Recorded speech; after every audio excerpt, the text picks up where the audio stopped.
Well, good morning, folks.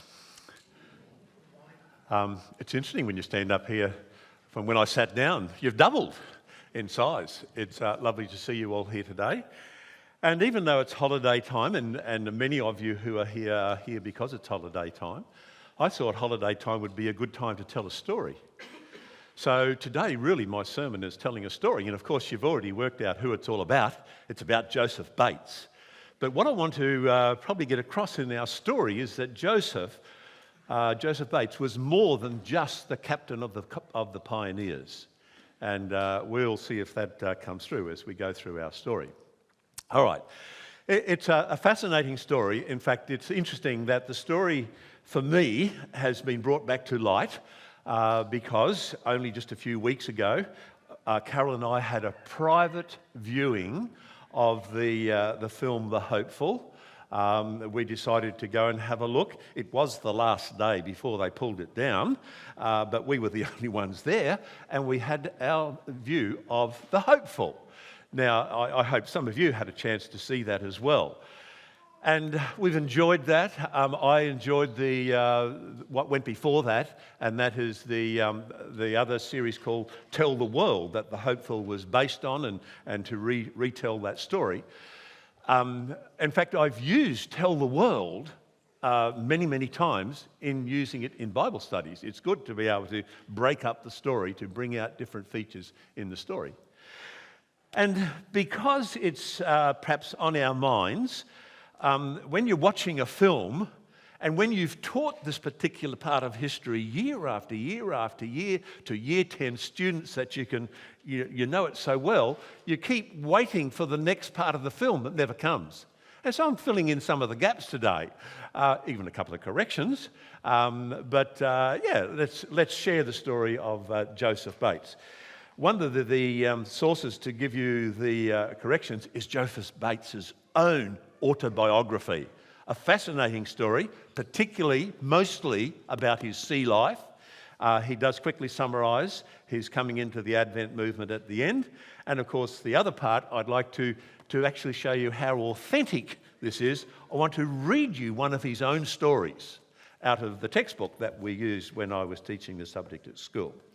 Okay, so here we are with Joseph Bates. Now, as you can see, he certainly was a man who enjoyed the sea. From 15 years of age, he left, and you can see New Bedford there. That's the name on the side in the New England states. And it was down here. New Bedford was one of the best harbours. Whaling was probably the top of the world with whaling ships going out from New Bedford. And also later on it became known as New Haven. But it's a very, very pretty part of the world, as you can see by this photograph on the other side. But the reason why I put this up to show you the location is that map basically covers the story of the development of the Millerite movement or the Adventist movement in the early mid-1800s. They all came out of Maine, out of Vermont, New Hampshire, and now Joseph Bates himself out of, suddenly it's run away from me, Massachusetts, all right, out of Massachusetts. So here he is, and at the age of 15, he heads out to sea. Now, the ship that he travelled on, that I showed you in the children's story, that doesn't appear again in his life as I can find it. But they were very similar ships. I was not able to actually find the ship that he spent most of his time being captain on. However, this description of this ship made at the same time in the same shipbuilding yard at New Bedford. It's exactly the same description. It's called a brig, meaning it has two central masts, and that it has four squared rigs, sails going up, and everything about the ship comes up with the same description as Captain Bates's ship, which was called the Empress of Bedford. However, before he actually gets onto the Empress, on his second journey, here's another thing that happened to Captain Bates that I feel was rather interesting. He was captured by these gangs that were sent out to get people into the British Navy. And it actually was one of the reasons why another war, not the War of Independence with between America and England, but another war broke out between America and England over this very practice, because what they were doing, they were capturing the merchant ships and grabbing their sailors and forcing them into the British Navy to run their ships. And the Americans are saying, we've had enough of this. But Captain Bates became a victim of that. And he was actually captured, obviously not captain at that stage, but his ship was captured. He was put into the British Navy, and he worked there on and off till finally he ended up in prison in England, and there he remained until the war was over, when he was released, and he went straight back to sea. Amazing, because not long after that, guess what happens now? Pirates capture his ship. And look, I could just keep adding one thing after another in the story of Joseph Bates about the tragedies at sea. You know, the ship, he called it shipwrecked in the ice, because most of his trips were between New Bedford and then travelling across to England, across the Atlantic, to England, etc., picking up supplies. He often had to travel long distances because he became basically a merchant himself. Of buying and selling wares around the world. And this went on for 21 years. And there were pirate stories in his life. There were shipwrecks, captures, you name it, he had it. And even as we had from the story, yes, he also ended up thrown into the sea when he was on his very first journey as a cabin boy. You might think, well, that's enough, and find another career from there. But he didn't. While Joseph Bates is growing up, and by the way, the picture you saw back there, that one that I used in the children's story, is one of the few photographs you can find of Joseph Bates. It's the youngest looking one of all the photographs. He's probably in his 20s, but I tried to imagine that he was a little bit younger for the story. And here again is just other pictures of the Niagara, very much like the boat that Joseph Bates is on. But the interesting thing is that Joseph Bates, while he's at sea, he is getting sick and tired of the issue of alcohol. For himself, he became a teetotaler, and he tried to encourage his men to leave it alone. And the outcome of it was that eventually, many men chose to leave it alone and even join him on alcohol-free trips. And then he also became very temperance-minded about smoking, even caffeine. This is before the man became a Christian.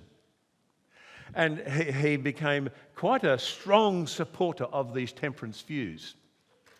There is one particular story that I find interesting. Right at the end, in fact, I think it might have been the very last voyage that Captain Bates actually made. He advertised that if you're coming aboard this ship, and by this stage, by the way, he had become a Christian, and I'll tell you that story in a minute. If you're coming aboard this ship, I welcome you, but please remember, there will be no drinking, there'll be no smoking, there'll be no swearing. And you're not going off the ship if we are in port on Sunday. We're keeping Sabbath.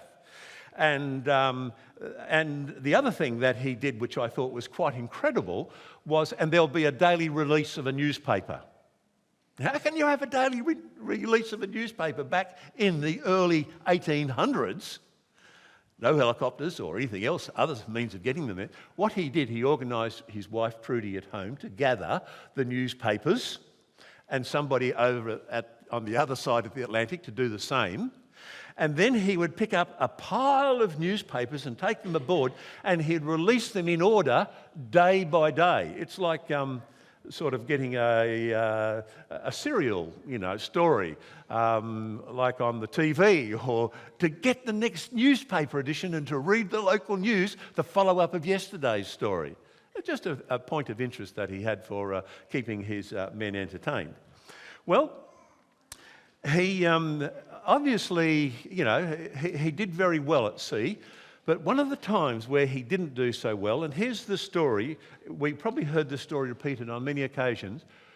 Prudy, or Prudence was her full name, his wife, who bore him many children, she had decided, and she was a Christian, but Joseph wasn't, she had decided to put a small travelling New Testament in his luggage, in his trunk, when she packed it to go back to sea. And she put it on top of the pile of interesting books, which were novels and romantic stories and other things that the captain was able to utilise some of his spare time while on board ship.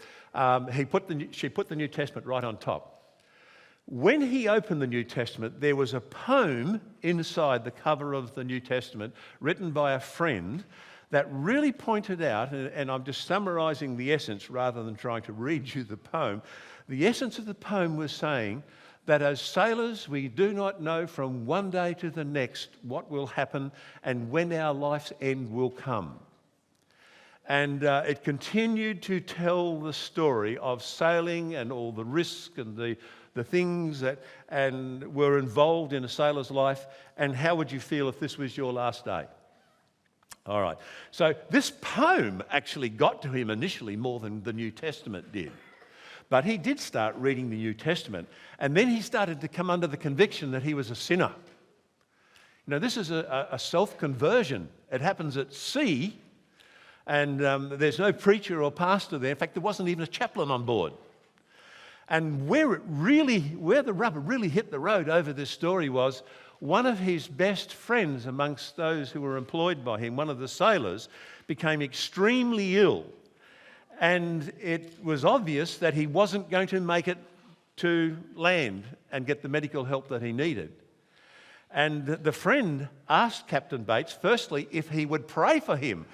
Captain Bates nearly did a somersault. He'd never prayed in his life.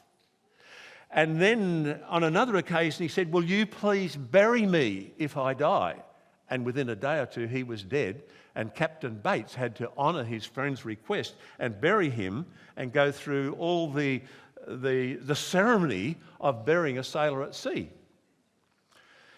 Well, finally one of the other sailors said, "Would you like a Lutheran prayer book?" Which he had, and so he brought that in and found an appropriate prayer and read that.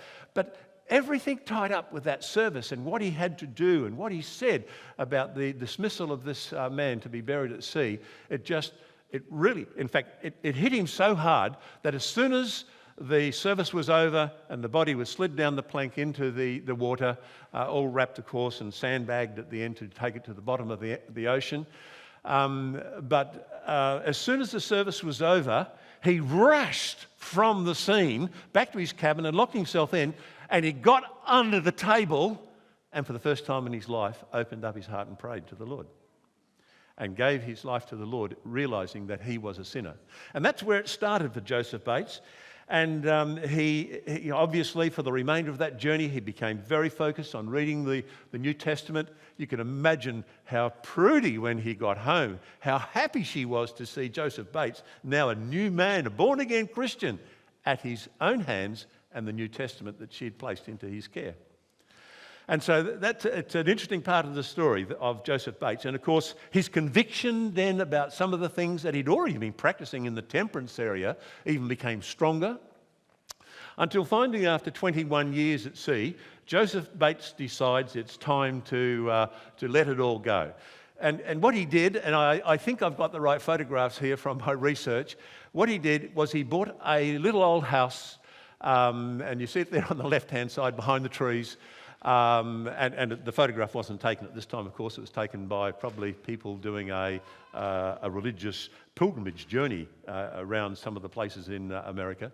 But this was the house that he bought on a small farm, and apparently one of the things that he did on that small farm was he had silkworms that he was feeding of the mulberry trees, etc., on the farm, and so the story goes. But what he got involved in most at this stage, after he retired, was he became very involved in temperance, in starting temperance societies in this area of North America. He also became very much involved in anti-slave work around Massachusetts. And, his life became fairly busy, he was fairly active, and he was growing in his understanding as a born-again Christian all the time. But then 1839 came. By the way, these are the only other 3 photographs I could find of Joseph Bates. And I worked out because he's got a different coat on each time, they've got to be taken at different stages, apart from the fact that he looks the same in every photograph. And when you pick up books like this, there on the back page will be a photograph of him. And Gilbert Valentine's book on Joseph Bates, same photograph. They're all the same one, and they're taken from the one of the man on the right-hand side. In fact, in more recent times, the White Estate has actually taken that particular photograph and added what they think is the correct colour to it to make up who Joseph Bates would look like. All right, so there's Joseph Bates. Now let's come back to his story. All right, I'll stay there with that slide. It's at this stage in 1839, 5 years before the Great Disappointment, that he attends a meeting run by William Miller. And of course, William Miller was, and you see the chart there on the side, and you're probably too far away to be able to read any of the detail, but the date 1843 comes up on it time and time again by all these calculations they had made through studying the prophecies of Daniel and Revelation. And so he was, William Miller talking about Christ is coming again, about the year 1843. And I don't need to give you the detail about this, other than just to briefly say that the Millerites had come to William Miller had come to the conclusion first, and the Millerite followers had accepted his conclusion that the cleansing of the sanctuary of Daniel 8:14 that would take place at the end of the 2,300 days, years, brought them right up to the year 1843, 1844. And they said that the sanctuary was the earth, and so if the earth's going to be cleansed, it's got to be Christ coming back again. And so they said that this event pinpointed the second coming of Christ, 1843. Well, of course, 1843 came, and they went through what was known as the first disappointment. And by the way, by this stage, he had also sold his farm, and he put most of the money that he had acquired from the sale of the property and paying all his debts out, etc. He then put it into the Millerite movement and preaching. He himself became a Millerite preacher during that same period leading up to 1843, and then finally after that disappointment they went forward into the Great Disappointment, and there again William Miller was very involved with the Millerite preachers, saying that Christ was going to come on October 22, 1844. It is interesting to notice the role that Joseph Bates took in the period in between the first disappointment and the second disappointment, or Great Disappointment. There is one very strong, powerful story of when Joseph Bates, when Joseph Bates was just quietly sitting in a congregation, and they were trying to console the group. There must be some explanation about why it is that Christ has not come. He's still coming, but when? And then they got this new interpretation about it was going to be October 22, 1844. And but before they really came to that, it was Joseph Bates who stood up and said, "Brethren," he said, "when we are at sea," he said, we calculate how long it's going to take to get to our destination, how many days, weeks, months it may be before we get there. He said, but often it works out that maybe because the winds are not consistent and they drop back, our journey is extended and it's a little longer, but guess what? We always get there. And that was his point. We always get there, even though there might be a delay on the calculation. And that was his way of looking forward and beyond the first and then the second disappointment. We will always get there.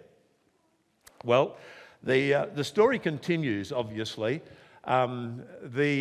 because I'm not going to take a long time about this.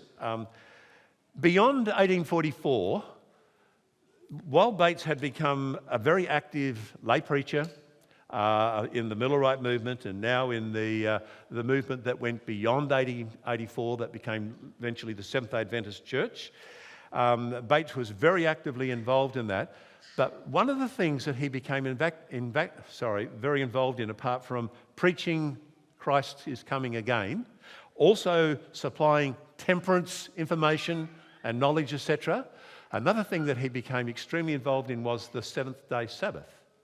He was one of the earliest pastors who took on the view that the Sabbath is Saturday, the seventh day of the week, not the Sunday that he had been keeping all his life.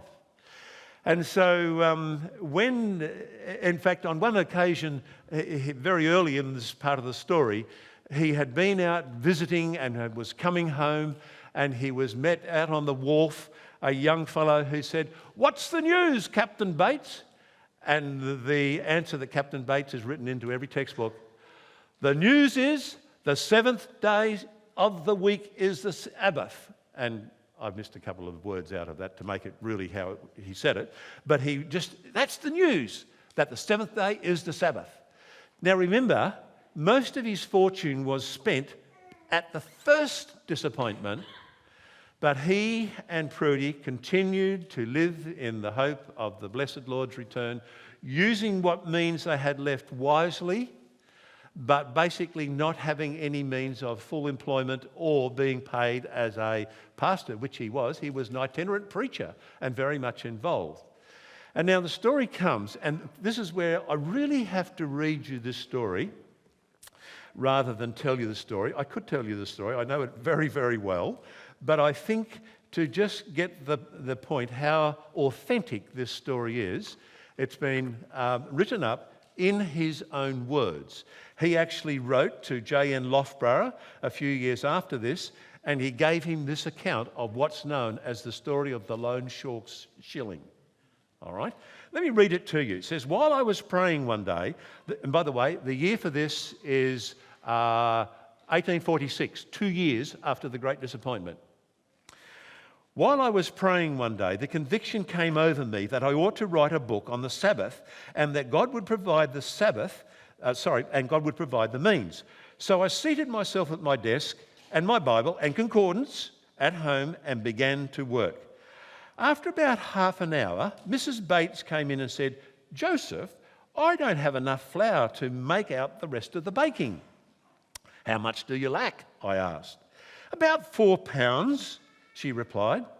I went out and purchased the flour, brought it home, and sat down once more at my desk. Soon Mrs. Bates came in again and exclaimed, 'Where did this flour come from?' 'Why,' I asked, 'isn't there enough?' 'But I don't understand,' she said.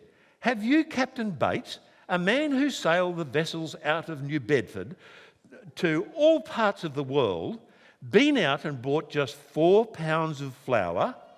Up to this date, Mrs. Bates did not know my financial condition.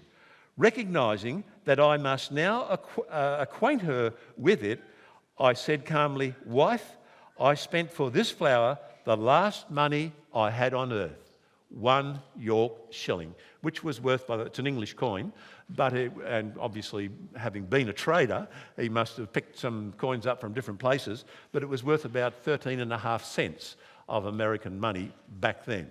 All right. So he spends his last coin. Mrs. Bates began to sob bitterly and asked, 'What are we going to do?'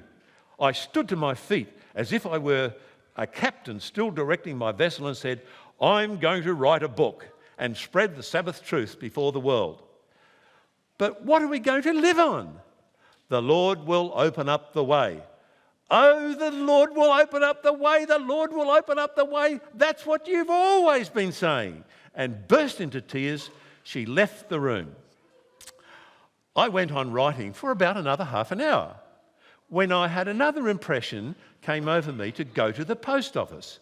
I went, and sure enough, there was a letter, but the 5 cents postage had not been paid. It humbled me to tell the postmaster, Mr. Drew, a friend of mine, that I did not even have 5 cents. But he was kind and said, 'Take it along and pay some other time.' "No," I replied. "I won't take the letter until the postage is paid. But I'm of the opinion, however, that there is money in it. Would you please open it? If there is money there, take the postage out first." The postmaster complied and found a $10 bill. It was from a person who said that the Lord had so impressed his mind that Elder Bates needed money that he had sent it to me immediately. With a light heart, I then went to the provision store and brought a barrel of flour for $4 and some potatoes, sugar and other necessity things. When I explained them to where the groceries should be delivered, I warned the boy, "Probably the woman will say they don't belong there, but don't pay any attention. Unload the goods on the front porch." I then went to the printer and arranged for publishing 1,000 copies of my book on the understanding that I would pay for the work as fast as I received money, and for the books that would not be mine until the final bill was paid in full. I knew that no one owed me anything, but I felt it was my duty to write the book and that God would move on people to send the money. I brought some paper and some pens in order to give time for the supplies to get home ahead of me. Then I went on, entered the house quietly by the back door, and sat down again at my work. Soon Mrs. Bates came into my study and said excitedly, "Joseph, look on the front porch. Where did that stuff come from?" I told the delivery boy that it didn't belong here, but he insisted and unloaded it anyway. "Well," I said, "I guess it's all right. But where did it come from?" "The Lord sent it." "The Lord sent it, the Lord sent it. That's what you always say." I handed her the letter that I had received. She read it and had another cry, but a very different one from the first. And then she sweetly asked my forgiveness for her lack of faith.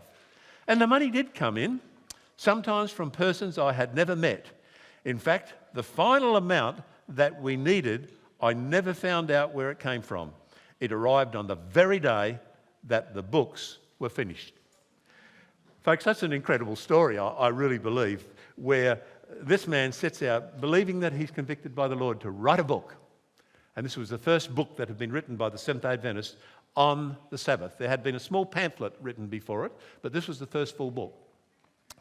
And it's interesting, by the way, in fact, let me just share with you, on the front page, I'm not sure if this was actually the front of the actual book or whether it was inside, it had, and I've enlarged some of what's printed up there so you get the essence of it.